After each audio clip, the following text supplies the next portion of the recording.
In the sweltering summer of 1867, deep in the heart of Missouri, an 8-year-old farm boy named Timothy Caldwell became the center of the most disturbing medical case ever recorded in the American Midwest. On the surface, he looked like any other child, polite, soft-spoken, even charming. But what lived behind those pale blue eyes would haunt an entire town, take lives, and leave behind a mystery so dark it was sealed away for over a century. It all happened in a farming community just outside Sedalia, a place still reeling from the trauma of the Civil War. Crops were failing, fathers hadn't come home, and the wounds of battle ran deep. But no one was prepared for what began at the Caldwell farm, 15 miles south of town. Dr. Samuel Harding, the region's only physician, kept a meticulous record of everything he saw. He wasn't a superstitious man. He believed in blood, bone, and science. But after meeting Timothy, he would spend 6 months filling 3 leather-bound journals, trying to make sense of a child who defied every law of human behavior known to 19th-century medicine. At first, there were whispers. A stable collapse here. A farmhand trampled to death there. A neighbor found drowned in a shallow creek, no wounds, no sign of struggle, just gone. Then came the livestock. Goats with twisted necks. Cattle with eyes wide open, frozen in terror. Chickens drained of blood like something out of folklore. And always, Timothy was nearby, watching. In total, 11 people who crossed paths with the boy died under unexplained or horrific circumstances. Timothy's expression never changed. He smiled often, but the smile never reached his eyes. When others cried, he watched. When people prayed, he tilted his head, curious, but not moved. The townspeople were scared, but they didn't talk. Not openly. Missouri in 1867 was still bleeding. There was too much death to question one more. But Harding couldn't look away. He wrote of Timothy's unshakable calm, his eerie ability to repeat adult conversations word for word, the way dogs growled when he entered a room. The way thunder rolled in every time Timothy fell silent. Then came the final straw. Timothy's mother, Martha Caldwell, died of consumption in the winter of 1865. At the funeral, while mourners wept and the minister trembled through his prayer, Timothy stood perfectly still, no tears, no expression. Just that same faint smile. Harding watched him through the snow, and in that moment, he knew. This was not grief. This was absence. The official records vanished 3 years later. Vanished, sealed by local authorities, never to be seen again until 1975, when a retired archivist stumbled on Harding's journals in a condemned courthouse basement. What they revealed stunned modern psychologists. The behaviors, the patterns, Timothy matched every modern symptom of a psychopath. But there was something else. His brain, later studied post-mortem, revealed an impossible structure, underdeveloped empathy centers, overgrown control regions. As if something had shaped him. Designed him. Was Timothy Caldwell the product of trauma? A freak twist of biology? Or was there something darker, older, moving behind that child's blank stare? The truth remains buried under layers of history and silence. But the terror that gripped Sedalia County didn't come from war, or plague, or famine. It came from an 8-year-old boy. And no one has ever explained why. When Thomas Caldwell inherited land he couldn't manage and debts he couldn't pay, he saw the arrival of his dead brother's son as both a curse and a solution. William Caldwell had died inside the hell of Andersonville prison. His last letter was brief, brutal, and final. The boy, Timothy, was now Thomas's problem. But maybe also, his salvation. The kid was 8. Thin. Quiet. Carried nothing but a cloth bag and a pair of eyes that didn't match his age. They were ancient. Watchful. Eyes that made grown men pause before asking too many questions. It was the spring of 1866 when Timothy stepped off the wagon and onto the Caldwell farm. His uncle, hardened by war, saw him as cheap labor. His Aunt Sarah saw him as another mouth to feed. Childless and bitter, she kept his hair brutally short, to keep the lice away, she said. But maybe it was so she didn't have to look at him too long. The sun blistered his pale skin. His hands bled from the plow. But he never cried.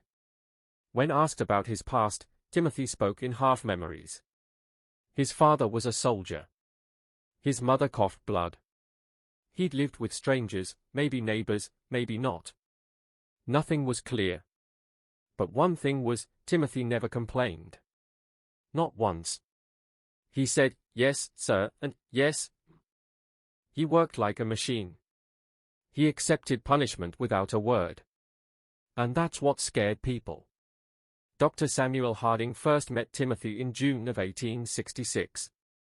The boy came into town with Thomas to pick up supplies.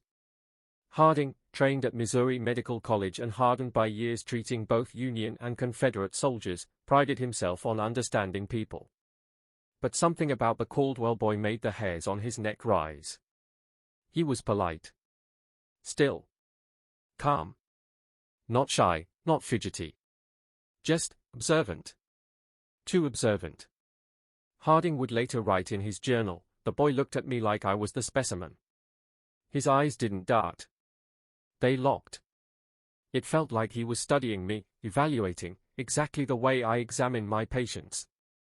Except colder." That was the beginning. Neighbors noticed things too.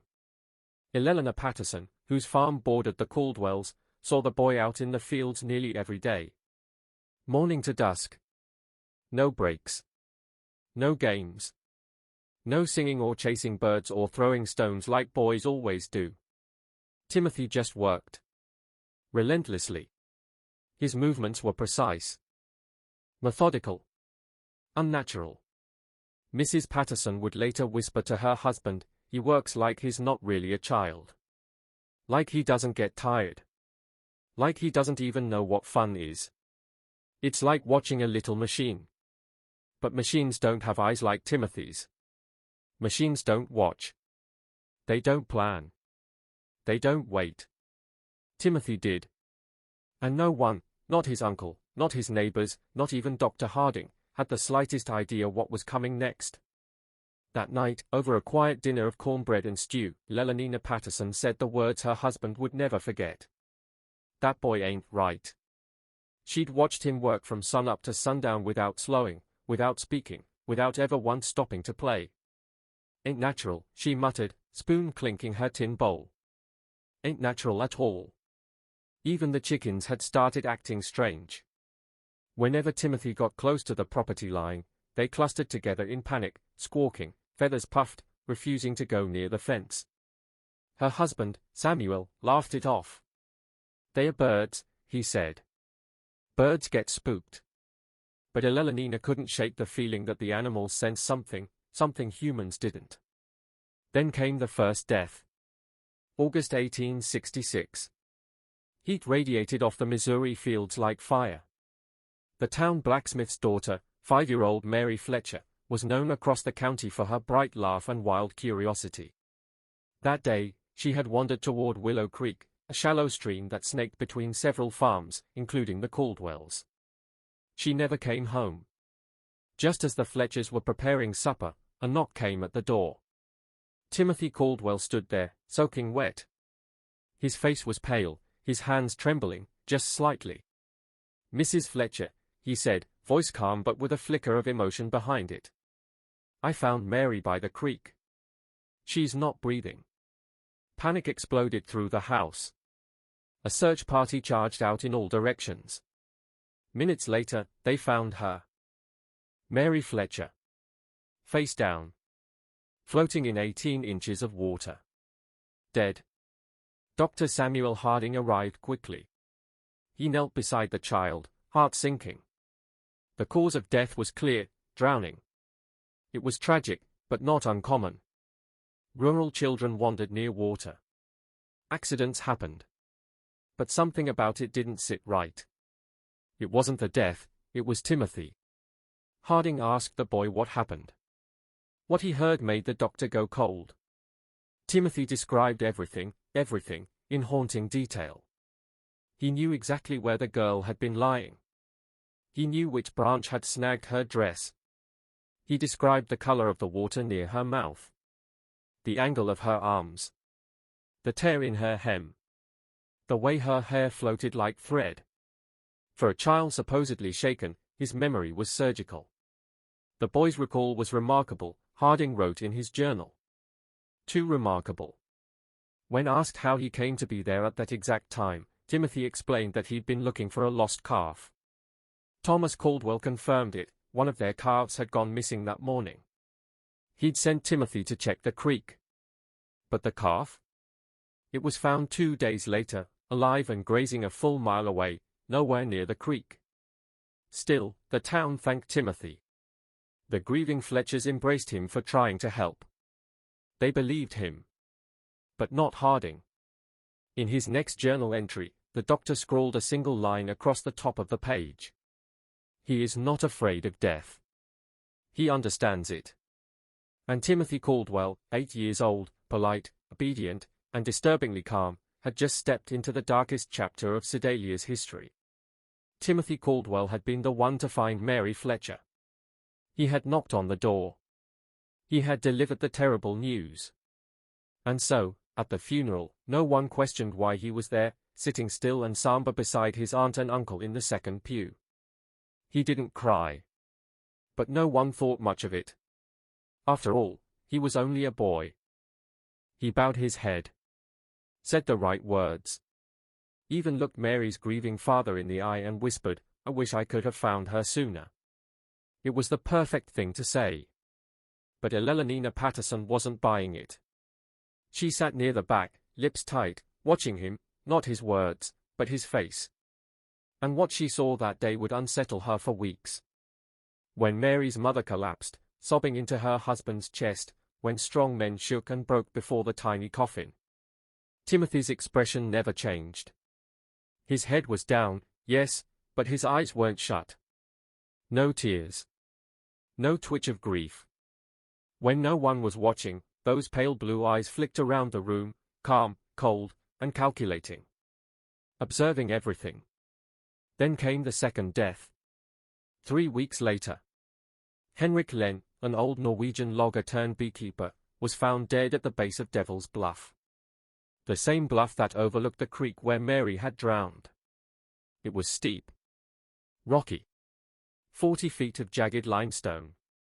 But Henrik had climbed it 100 times. He knew every inch. He was found with his neck broken. And once again, it was Timothy who discovered the body. "I saw Mr. Len's hat caught in a thorn bush," the boy explained to the crowd that gathered at the site. "I called out to him but he didn't answer, so I climbed down." It was déjà vu, same script. Different corpse. Dr. Harding examined the body. The injuries made sense, a hard fall from the top. Death had been instant. But something didn't fit. The bees. Scattered around Henrik's twisted body were dozens, maybe hundreds, of dead bees. More than anyone had ever seen in one place away from a hive. Samuel Patterson was the first to speak up. "That man's climbed this bluff for 3 years. Never once slipped. Never once got stung. He was careful." Dr. Harding asked Timothy what he thought happened. The boy shrugged. "Calm. Steady. Maybe the bees got angry. Swarmed him. He lost his footing. Perfectly reasonable. Plausible. Logical." But Harding felt it again, that same tight feeling in his chest. That same chill he'd felt the day Timothy described Mary's body in exact detail. Because here's what didn't make sense. The bees were dead, but only in one place. Right around Henrik Len's body. Not scattered along the trail. Not near a hive. Only at the point of impact. Something had killed them instantly. Something strange. Harding stood at the edge of Devil's Bluff that day and looked down, not at the body, but at Timothy, who stood near the edge of the crowd. And stared right back.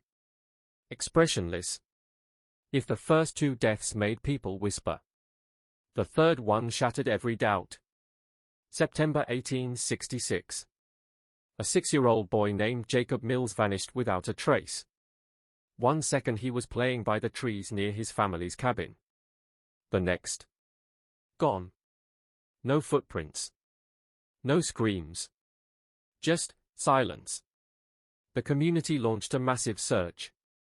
Dogs, lanterns, dozens of volunteers scouring the woods.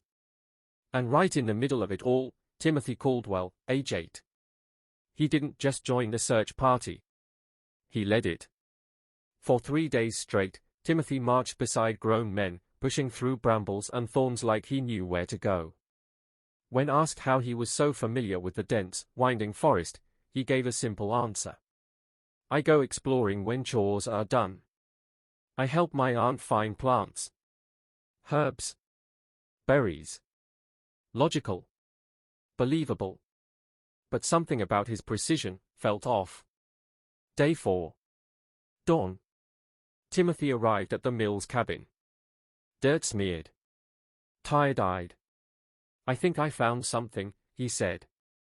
He led Jacob's father to a nearly invisible trail, half a mile into the woods. A path grown over with brush and fallen logs. There's an old well, Timothy whispered. I heard crying. Inside that well, Jacob Mills. Alive. But barely.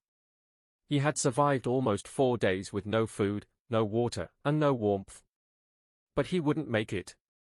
Despite the doctor's best efforts, Jacob died just hours after being pulled from the pit. But here's what nobody could explain. That well?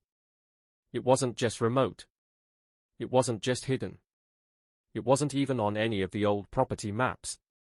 Only someone who had memorized the forest would even know it existed. And somehow, Timothy Caldwell did. Dr. Harding tried to stay clinical. Objective. Detached. But he couldn't ignore the creeping dread that wrapped tighter around his spine every time the boy spoke. Because something else happened that night. As Jacob's family surrounded their dying son, holding his hand, sobbing, praying, Timothy sat in the corner. Alone. Head bowed. At first, it looked like he was praying, too. But Harding had positioned himself just right. And what he saw froze his blood. Timothy's lips were moving, but he wasn't whispering prayers. He was studying Jacob. Watching his chest rise and fall with each weak breath. Tracking the tremble in his hands. His eyes weren't mourning. They were measuring. Calculating. Not like a child watching a friend die. But like a surgeon watching a specimen fade. And it was in that moment that Dr. Harding realized. This boy didn't just find death. He followed it. Or worse. It followed him. Police cars revolving like, this child might be a murderer, and no one believes it. That's the thought racing through Dr. Harding's mind the second Jacob Mills takes his final breath. Fearful face Jacob's pale skin. His dying eyes. The flickering consciousness.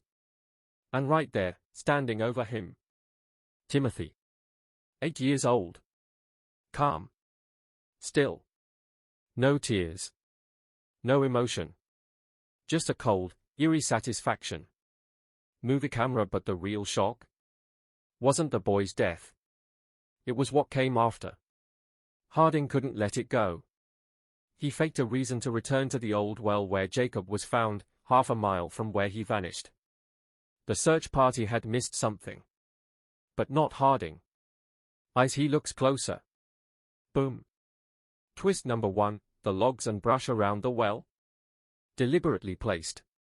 Not fallen. Arranged. Like someone had hidden the well on purpose. But who would do that? Face screaming in fear, and more importantly, how did Timothy know exactly where to find Jacob if the well was buried under debris, deep in the woods, and echoing no sound? Warning sign # red flag detected. Harding's brain is screaming, this wasn't an accident. This kid didn't just find Jacob. Someone put him there. And someone waited until he was too weak to survive rescue.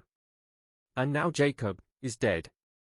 Bullseye that night, Harding makes a decision. Track everything Timothy does. Every move. Every word.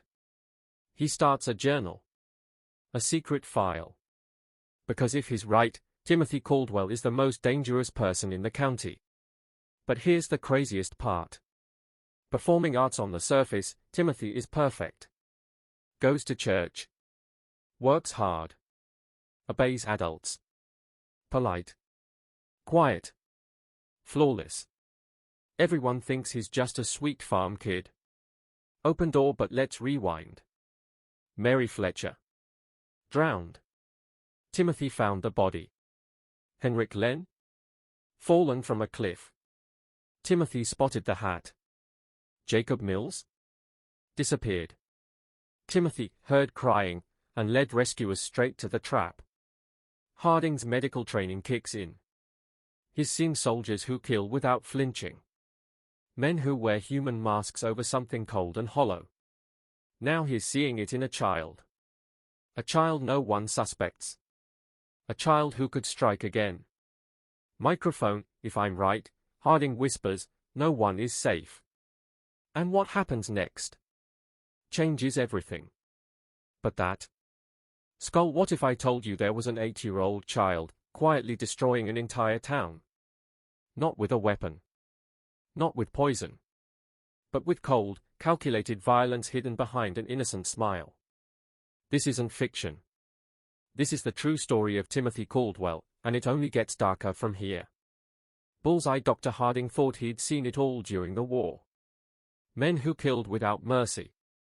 Emotionless. Detached. Obsessed with suffering. But never, never, in a child. Until Timothy. Face screaming in fear, there was something off about him.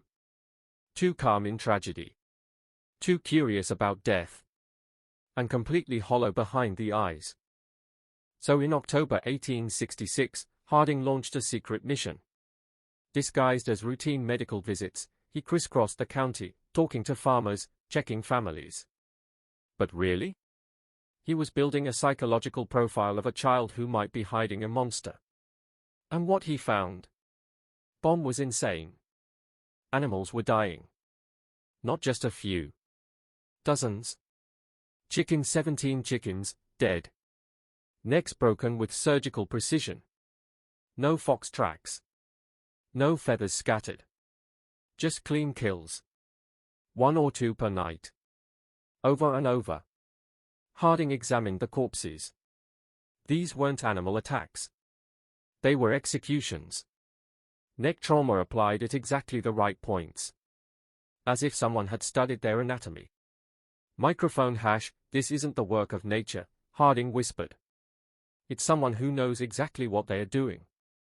And then it escalates. Pigs, infected wounds. Horses, suddenly lame, had to be put down.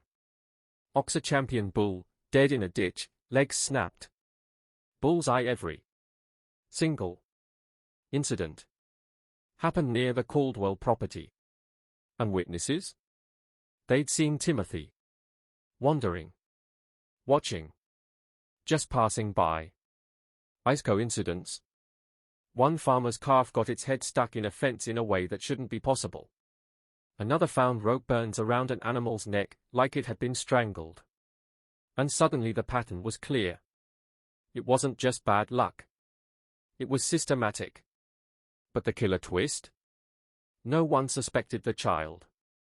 Timothy Caldwell was still going to church. Still working the farm. Still smiling at neighbors. Still the perfect, innocent boy. Except, to Harding. Explosion symbol, he's not normal. He's hiding something. And I have to stop him before it's too late. But how do you stop a killer? When the killer is an 8-year-old child that no one believes is capable of evil. Open book, that's what Harding would have to figure out. Fast. And what he finds next changes everything. Skull, what if an 8-year-old knew more about death than a battlefield surgeon? You're about to meet Timothy Caldwell, the most polite, most deadly child in the entire county. And this time, the clues hit way too close to home. Dr. Harding was still trying to prove a theory that sounded insane. Bullseye, that Timothy, a child, was behind a series of grisly, suspicious animal deaths. But then something happened that made Harding freeze in his tracks. Round Pushpin, a farmer named James Wickham, told him. I saw the boy the morning before we found the calf dead. Walking our fence line. Nothing unusual. Waved, smiled, seemed polite. Fearful face polite. But always there, just before something terrible happened. Harding's next move? He started watching Timothy during his regular visits to the Caldwell farm. And what he saw was absolutely chilling. Timothy never missed a visit. He stood in the room, stone still, watching every single exam. But this wasn't idle curiosity. This was precision study. And then Timothy asked the question that stopped Harding cold. How do you know if someone's really dead? Sometimes they just look like they're sleeping. Warning sign has a casual tone. No emotion. But the question? Pure nightmare fuel. Timothy brushed it off with a simple excuse. We're far from town. Uncle Thomas says I need to know what to do in an emergency. Pushpin seems reasonable, right? But Harding didn't buy it. Because the next question was darker. What if they are not dead? What if they wake up later? How long does it take to die from a broken neck? Can someone survive if they are buried and still breathing? Fearful face skull. These weren't questions. They were calculations.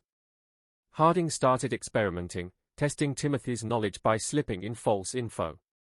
Saying things like, "Oh, a stab to the ribs always kills instantly." Or, "If the eyes stay open, they are still alive." Timothy never corrected him. But Harding could tell. He was memorizing every single lie. Cataloging. Analyzing. Comparing. And then it got even worse. Harding told war stories. Gruesome battlefield tales. Men screaming. Limbs lost. Blood everywhere. Any normal kid would be horrified. Not Timothy. He leaned in. Eyes wide. Voice calm. Did they scream when you cut off their arms? How much blood did they lose before they died? How long could they still talk after their throat was cut? Movie camera. This wasn't storytelling. It was an interrogation. Dr. Harding finally wrote in his journal. This boy doesn't fear death. He's studying it. Face screaming in fear. But why? Why would a child be obsessed with death like a surgeon? Unless he wasn't just curious. Unless he was preparing. In a black speech bubble. And if that's true, the next question is simple.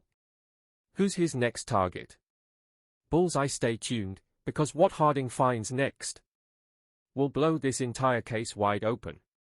Police cars revolving light warning. What you're about to hear is not a horror movie. This is real. It happened in 1866. And it involves a child who might have been the most terrifying mind his town would ever encounter. Let's dive into the final chapter of Dr. Harding's investigation, and the shocking discovery that changed everything. Hourglass with flowing sand. It was a quiet November morning when Timothy Caldwell asked this question. Or were they too hurt to make noise? Delivered in his soft, polite voice. But it hit like a dagger. Dr. Harding never forgot the chill that ran down his spine. Books. By now, Harding had filled 2 full journals, every page covered in notes, red flags, and moments that no normal 8-year-old should be capable of. But here's the problem. Left-pointing magnifying glass. He had documentation, but no hard evidence. Until fate stepped in. Explosion symbol. Timothy's uncle, Thomas Caldwell, injured his back during harvest. Which meant white-headed checkmark daily house visits. White-headed checkmark unlimited access. White-headed checkmark the perfect chance to observe Timothy up close. So Dr. Harding did what any war-hardened surgeon would do. He engaged. Bullseye. He asked questions. Pushed boundaries. Watched everything. And what he found was a level of darkness no one was ready for. Skull. Timothy had been running experiments on living creatures. And not just random acts of cruelty. These were methodical, medical trials. With notes. Timers. Observations. Like a field scientist, of pain. Then, the biggest breakthrough yet.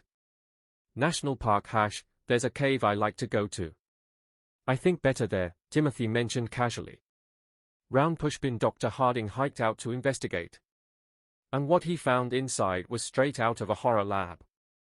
Skull animal bones arranged in neat piles. Wrench-crude surgical tools carved from farming equipment. Framed picture hash drawings. Dozens of them. And not just doodles. These were diagrams. Charts. Labeled sketches. Pain documented like art. One showed a rabbit, eyes removed, throat compressed. Next to it, Timothy had written. Subject remained conscious for approximate 10 minutes after removal of eyes. Vocalizations decreased gradually. Movement ceased after pressure to throat. That wasn't a curious kid. That was someone calibrating suffering. Microphone hash Dr. Harding said it best. This was no accident. Timothy had been learning. Practicing. Perfecting. The doctor now knew the truth. This wasn't just a troubled child. This was a predator in training. But how do you stop an 8-year-old who's polite, respected, and maybe more calculating than any adult? Because here's the twist. Timothy Caldwell was just getting started. The final reveal? It's coming next. And it's the most horrifying one yet. What if I told you an 8-year-old was behind a string of mysterious deaths, and was documenting every one like a twisted science project? In this video, we reveal the most disturbing discovery yet, and the moment everything turned deadly. Police cars revolving like previously, Dr. Harding found a hidden cave filled with animal bones, crude tools, and hand-drawn torture diagrams. But now, it gets worse, way worse. Because these weren't just animals anymore. Scroll in a newer stack of drawings, Dr. Harding made a blood-freezing discovery. Human figures. Children. Adults. All suffering. All labeled. All methodically analyzed. And then, boom. Bullseye. One sketch showed Mary Fletcher, the first child who died. Another? Henrik Len. And the third? Jacob Mills, lying at the bottom of a well with annotations on dehydration, hypothermia, and organ failure. These weren't coincidences. Timothy Caldwell didn't just witness these deaths. He engineered them. Step by step. Cut by cut. Then he documented the pain like a lab scientist preparing for more. Every accident, every tragedy was part of his experiment. Man ## and Dr. Harding finally knew the truth. He was practicing on animals, but planning for humans. But here's where it gets truly insane. Chart with downward trend. In 1867, psychology was primitive. Terms like psychopathy or antisocial disorder didn't even exist. To most people, a child, especially an orphan, was assumed to be innocent by default. So even if Harding exposed Timothy, he'd be called crazy. Scales # no court would believe that a polite, well-behaved farm boy was secretly running a torture lab in a cave. Even with drawings. Even with bones. Instead, they'd say, he's just grieving. Just misunderstood. Maybe lonely. And while they argued, more people would die. Bullseye. Harding realized the system would protect Timothy. So he made a decision that changed everything. White right pointing backhand index. He would confront the boy himself. Face to face. Alone. No backup. No law. No certainty of survival. Calendar. The next day, Harding walked up to the Caldwell house with his medical bag in one hand. And something far more dangerous in the other. The truth. The final confrontation is coming, and you won't believe what Timothy says when he's caught. Loudspeaker. If you've made it this far, you need to share this with someone who loves true crime or twisted mysteries.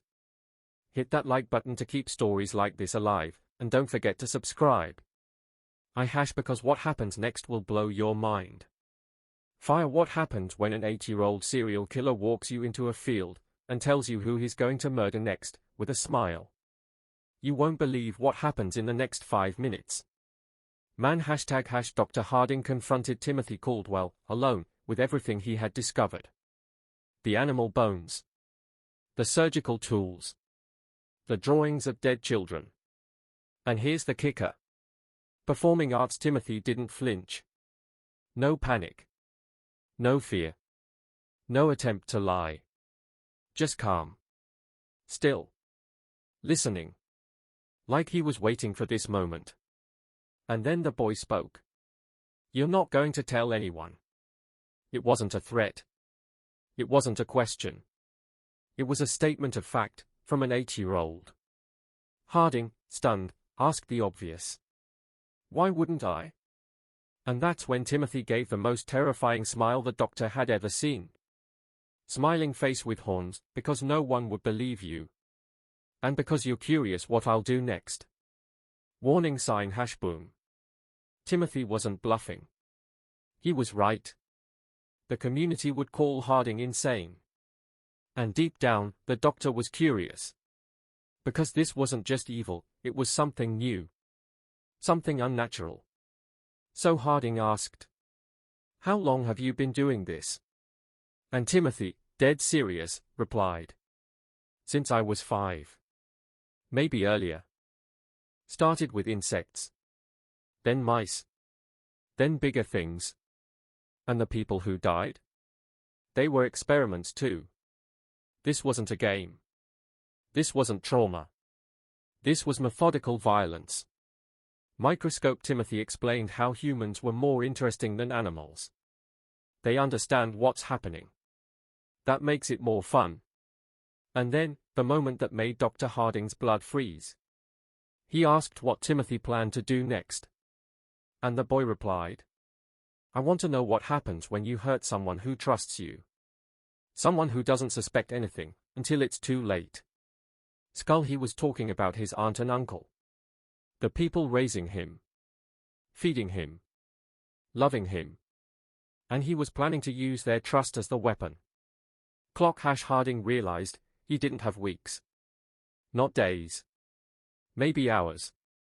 Timothy had already made up his mind. And he never hesitated.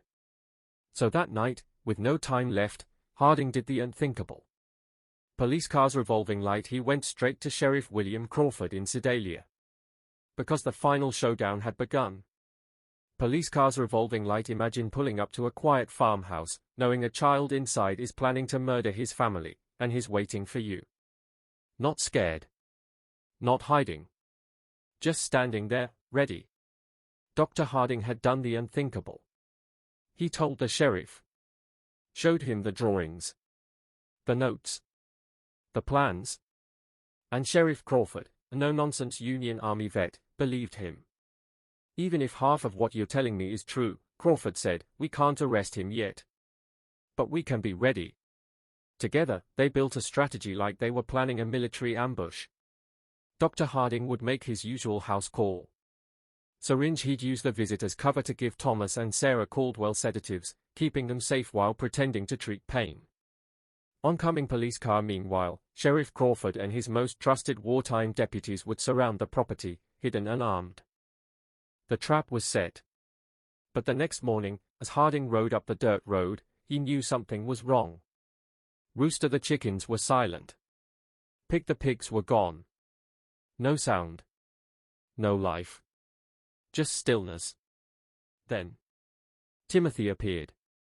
Open door, standing in the doorway. Perfectly still. Watching. His pale blue eyes locked onto Harding like a predator. His sleeves rolled up. His hands scrubbed raw. The way a surgeon preps for surgery. "Good morning, Dr. Harding," Timothy said softly. No smile. No warmth. Just controlled calm. Like he already knew how this day would end. Harding froze. Because everything about Timothy's posture, the silence, the cleaned hands, the timing, said one thing. Warning sign # it's already started. But Harding wasn't alone this time. And what happened next would push everyone, doctor, sheriff, and child, past the edge of what anyone believed possible. Timothy stood in the doorway, his voice calm, polite, but beneath it pulsed something new. A quiet excitement. A tension barely restrained. "I've been waiting for you," he said. The words hit Dr. Harding like a slap. Not a greeting. A confirmation. The boy knew he would come, had planned for it. Counted on it.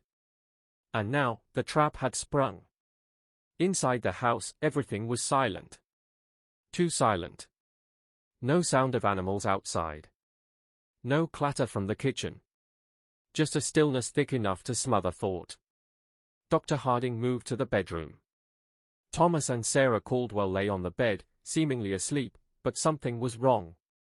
Too still. Too pale. He leaned in. Shallow breaths. A waxy tint to the skin. Not natural. "What did you give them?" he asked without turning. Behind him, Timothy's answer came with an eerie sweetness.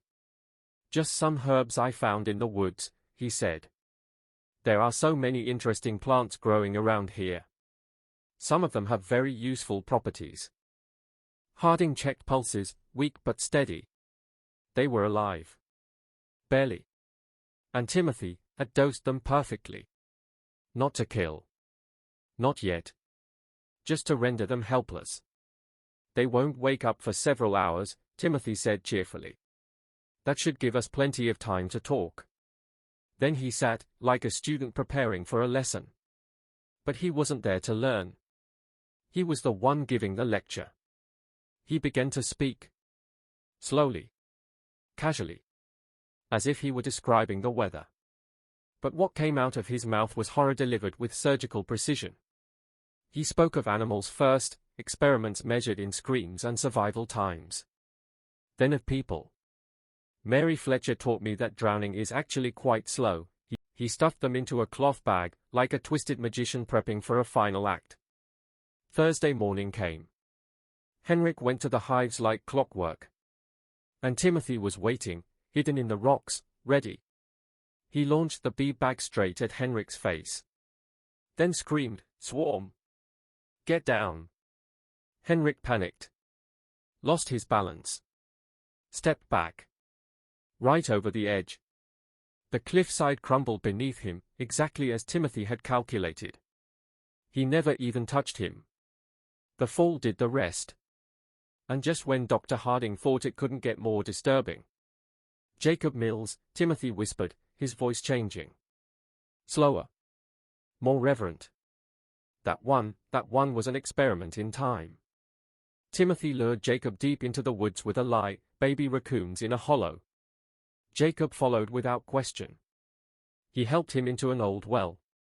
Told him to look closer. Then he moved logs and brush to seal the top. Not completely. Just enough to hide it. And every day for 4 days. Timothy returned. He gave Jacob water, just a little, not enough to recover. Just enough to keep suffering. He watched what happened when hope ran out. When strength gave way. When the mind unraveled. Dr. Harding's stomach turned.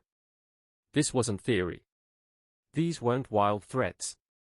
These were controlled trials. And now? Now it was about to happen again. "What are you planning to do with your aunt and uncle?" Harding asked, his voice tighter than he meant it to be. Timothy smiled. The biggest smile yet. The kind that sends your body cold. "That's where you come in, Dr. Harding." He stood. Calm.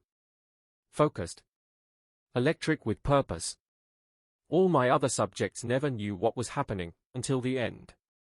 But you know exactly what I am. You know what I'm capable of. And that makes you perfect."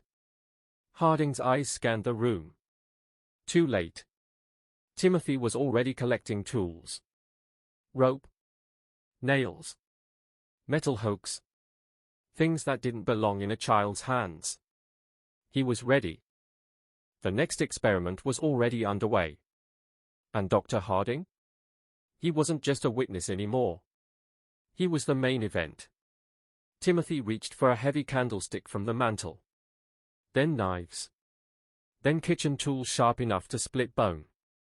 One by one, he laid them out with chilling precision, like a surgeon prepping for an operation where survival wasn't the goal. And then, he dropped the bomb. I want to know what happens when someone who knows they're going to die still tries to save the people they love." His eyes glowed. The thrill in his voice was unmistakable. This wasn't just about murder. This was an experiment. And Dr. Harding? He was the test subject. "Will you throw yourself at me to save your precious Uncle Thomas and Aunt Sarah? Will you fight me even though I've planned for that? Or will you run and let them die?" No more talking. Harding's instincts kicked in. He reached into his medical bag and pulled out a Navy Colt revolver, the same kind he carried during the war. He leveled it straight at Timothy. "Step away from the knives." Timothy didn't even flinch. He studied the weapon like it was a fascinating relic in a museum. "A Navy Colt, right? 6 bullets, yes?" Harding nodded. "Too fast. Too honest." He realized his mistake instantly. "Let's count," Timothy said with a smirk. "Uncle Thomas. Aunt Sarah. You. And your 3 deputies hiding outside. 6 people. 6 bullets. So if you shoot me now, then what?" Timothy stepped forward, closing the distance, knowing exactly how to play the odds. Then he hit harder. Not with his hands, with words. "You want to know what made me like this? You wonder if it's nature or trauma. You need to know if there are more like me out there." Every sentence hit like a hammer. Because it was true. Timothy had cracked the code. Harding's mind was just as vulnerable as his body. But the boy wasn't done. He crept toward the bed where Uncle Thomas lay unconscious. In his hand, a rope. Harding stepped forward to stop him. Too late. Timothy spun, knife flashing. A red streak opened across Harding's forearm. And then it happened. A brutal, chaotic struggle. No hesitation. No holding back. Timothy attacked like a wild animal backed into a corner, but with surgical precision. Every slash. Every move. Practiced. Controlled. Deadly. Harding was bigger. Stronger. But the boy fought like he had nothing to lose. Because he didn't. This wasn't a game. It was the final phase of the experiment. And Timothy had just begun. He was faster. More agile. And every move he made was surgical, the kind of precision that only someone who had studied human anatomy could master. Harding twisted Timothy's wrist, knife down. But in a blink, another blade was in the boy's hand. He'd hidden more. All over the house. Strategically. Deliberately. Like traps in a survival game, but this was real. Then, shouts. Footsteps. Doors crashing open. Sheriff Crawford and his deputies charged in, just in time to see the chaos. Harding bleeding, struggling to subdue the boy. Timothy's aunt and uncle lying unconscious, completely unaware of the war zone around them. Deputy Mitchell tackled the boy, wrestling him to the ground, while Harding checked for pulses, still alive. Barely. And then, silence. In the corner, Timothy Saturday. Torn shirt. Blood on his face. But those icy blue eyes? Still cold. Still calculating. The same look that had haunted Harding since day one. "You can't prove anything," Timothy said, grinning through the ropes. "No one will believe a child did all those things." Sheriff Crawford looked at him, not just like he was a criminal, but like he was a monster in a boy's body. "Maybe not," he muttered. "But trying to murder your own family? That's enough." Timothy smiled. That same smile. "You won't hang me. I'm too young. Too interesting. Someone will want to study me." And that's when it hit us. We weren't just dealing with a murderer. We were dealing with a case so twisted, even the law couldn't handle it. Because Timothy Caldwell was right. When Sheriff Crawford brought the evidence from the cave, the drawings, the notes, the grotesque details, the prosecutors laughed it off. A disturbed child, they said. Coping with trauma, they insisted. Even the pattern of mysterious deaths. written off as coincidence. And Timothy's helpfulness during every emergency? Brushed aside as bad luck. But one thing they couldn't ignore. The attempted murder of Thomas and Sarah Caldwell. That, they had to face. This wasn't the end of Timothy's story. This was just the beginning. So if you think this is over, think again. Because monsters don't always hide in the dark. Sometimes, they are hiding in plain sight. Smiling. Watching. Waiting. The legal system had no name for what Timothy was. 3 officers had seen it, a child with a knife, standing over his unconscious family, eyes cold, movements deliberate. There was no room left for denial. No way to explain it as a tantrum or trauma. It was intent. Calculated intent. But Missouri in 1867 had never faced something like this. Timothy was too young to hang. But too dangerous to free. No prison wanted him. No orphanage would take him. The courtroom turned into a battlefield, doctors versus lawyers, mercy versus justice. And in the chaos, one solution emerged. Commit him. Not punish him. Study him. Timothy Caldwell was sent to the Missouri State Hospital for the Insane, escorted by Dr. Samuel Harding himself. For 3 long months, Harding watched the boy like a hawk, tracking every word, every move, every flicker of a smile. And what he saw terrified him. Timothy adapted fast. Too fast. He learned the right things to say. The right time to cry. He told stories of regret, recited apologies, played the role of the reformed victim. To the untrained eye, he looked like a miracle case. But Harding knew better. Behind the fake tears and perfect smiles, Timothy was cataloging human behavior, like a scientist dissecting frogs. He had no remorse. No empathy. He didn't feel happiness or sadness. He studied them. He understands emotion the way a blind man understands light, Harding wrote. He knows it exists, but has never truly seen it. And then came the new plans. Timothy thought he had Harding's trust. So he started sharing his future experiments, detailed, horrific, clinical. Torture scenarios. Traps. Psychological stress tests. More cruel. More creative. As if everything before was just the tutorial level. Harding's warning was blunt. If he reaches adulthood, he will be one of the most dangerous minds in American history. But no one listened fast enough. Over the next 18 months, strange things began happening at the hospital. Patients started dying. 3 elderly men, seemingly healthy, dropped dead after brief visits from Timothy.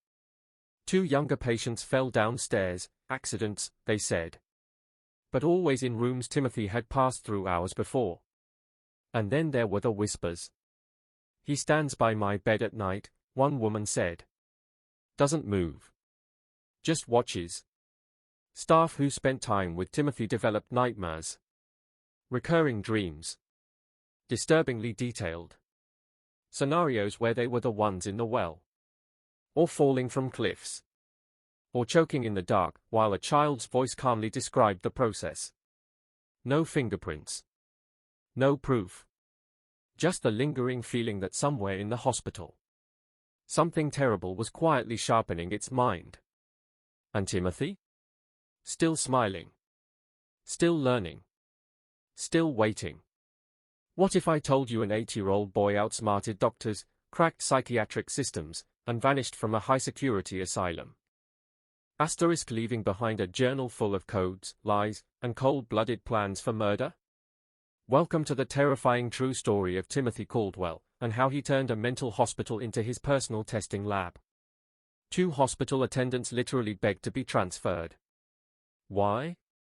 We feel watched, they said. Even when he's locked in his room. But the nightmare was only just beginning. Enter Dr. Martha Fitzgerald. A top-tier psychiatrist trained in European mind science, she was brought in to treat Timothy. And at first, it looked like therapy was working. Timothy convinced a nurse to give him paper and a pencil.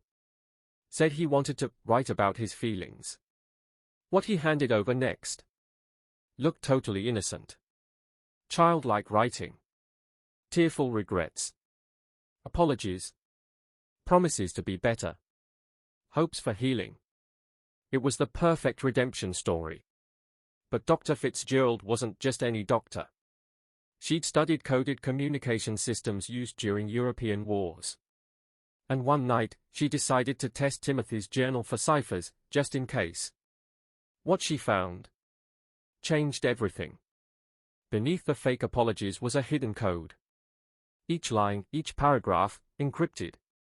And when she cracked it, it wasn't a journal. It was a playbook. A manual for psychological warfare. Timothy wasn't getting better. He was studying the hospital like a military base. He was logging staff routines, security weaknesses, emotional vulnerabilities. Day 47, he wrote. Dr. F believes my tears were authentic. 3 more weeks to earn touch access. This wasn't therapy. It was an experiment. On them. When the truth came out, the hospital went on high alert. Timothy's access was slashed. Surveillance tightened. Contact limited. But you think that stopped him? Nope. Timothy pivoted. He went full recon mode. Mapping the grounds. Watching guard habits. Calculating his next move. Then, in summer of 1868, just when staff believed they had him contained, he vanished. Gone. No broken locks. No smashed windows. No footprints. Just an empty hallway. And a question that haunts to this day. How does a child disappear from a locked asylum under 24/7 guard? The official story? Escaped during a routine transfer. But ask anyone who worked there, and they'll tell you. That boy didn't escape. He executed a mission. And if this sent chills down your spine, just wait, because what Timothy left behind might be even more terrifying than what he took with him. Smash that like button for more twisted history, hit subscribe so you never miss a mystery, and comment below. Where do you think Timothy Caldwell went? Because wherever he is, he's watching. He's learning. And he's not done. Asterisk imagine a kid so smart, so manipulative, and so dangerous, asterisk asterisk he escaped a locked asylum by turning the staff into pawns, and then vanished into the world to possibly keep killing. This is not fiction. This is the real-life mystery of Timothy Caldwell, and what came after will blow your mind. Dr. Harding didn't buy the official story. No way, this was a mistake. This was a mission. You see, Timothy had been planning for months, maybe longer. And only after his disappearance did the horrifying truth emerge. Staff began confessing. Yeah, I let him stay out 10 extra minutes. I gave him books he asked for. He seemed harmless. Harmless? Nope. Every tiny favor was part of a massive con. He spent 18 months analyzing every guard, every doctor, every door. Harding wrote in his final report. He knew their psychology better than they knew themselves. This wasn't a kid acting out. It was a perfect heist. And here's where it gets even darker. In the years that followed, suspicious deaths started popping up across the Midwest. We're talking accidents that seemed staged. Animals tortured with terrifying precision. And always, a helpful, mature child somewhere nearby. Harding saw the pattern. And he became obsessed. What if Timothy's still out there? What if he's just older now? Think about it. No remorse. No conscience. Just a walking intellect of pure manipulation. A real-life supervillain, evolving with every year. Harding spent the rest of his life trying to track him down. He documented hundreds of strange cases. Families dying under mysterious circumstances. Isolated towns reporting sudden tragedies. Children who vanished, then reappeared, different. Inside his private journals, discovered after his death in 1891, Harding didn't just report these horrors. He asked one terrifying question. What if evil isn't taught? What if it's born? Timothy Caldwell may have been America's first child psychopath, but this story is far from over. If you believe evil can walk among us, if you think someone like Timothy could still be out there, smash that like button to expose the truth. And subscribe, because next time, we're digging into the cases Harding never dared publish. Until then, sleep with the lights on. Because the boy who fooled a hospital? He might be watching. What if I told you, the most terrifying killer in American history was never caught, and might still be out there? This is the final chapter in the chilling real-life mystery of Timothy Caldwell, a child genius, a master manipulator, and possibly the blueprint for pure evil. After his disappearance, the entire nation was left shaken. Lawmakers, psychiatrists, teachers, parents. Everyone asked the same question. How did we miss the warning signs? Timothy had fooled doctors, guards, and entire communities, forcing a brutal new reality. Not all children are innocent. And not all monsters look like monsters. His case rewrote everything we thought we knew about childhood psychology and criminal justice. Back on the Caldwell farm, the scene of Timothy's original crimes, nothing was ever the same. Thomas and Sarah Caldwell survived his attack, but barely. They abandoned the house forever, unable to live where evil once slept under their roof. The land? No one wanted it. Locals called it cursed. Animals refused to graze near the old cave where Timothy ran his experiments. That cave was sealed off by the sheriff. But people whispered that it still whispers back. In 1923, Dr. Harding's daughter donated his private journals to the Missouri Historical Society. Inside those pages? The most disturbing psychological case study ever written. Timothy's manipulations, coded thoughts, future murder scenarios, all documented in chilling detail. But access to the journals? Restricted. Only researchers with legitimate academic reasons are allowed to read them. Why? Because some truths are too dangerous to unleash. Meanwhile, Thomas and Sarah Caldwell went into hiding. New names. New lives. Never spoke publicly again. They died childless, always watching over their shoulders, haunted by one terrifying thought.